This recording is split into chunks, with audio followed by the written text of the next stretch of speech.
Assalamu alaikum wa rahmatullahi wa barakatuhu. Alhamdulillahi ala kulli halin.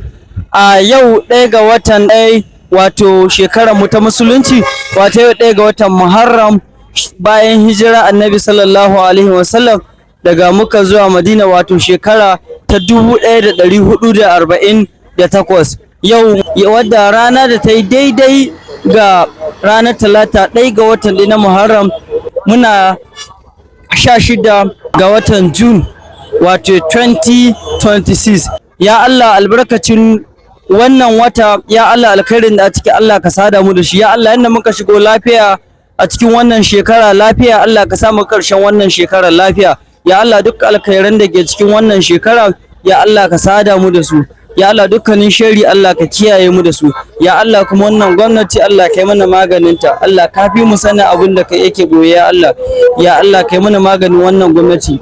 Ya Allah, wannan wata, ya Allah, sharrin miyagun mutane, miyagun iskoki, miyagun kaddarori, ya Allah, magauta Allah ka kare mu da su albarkacin wannan wata. Yau shine ɗaya ga watan ɗaya wato Muharram.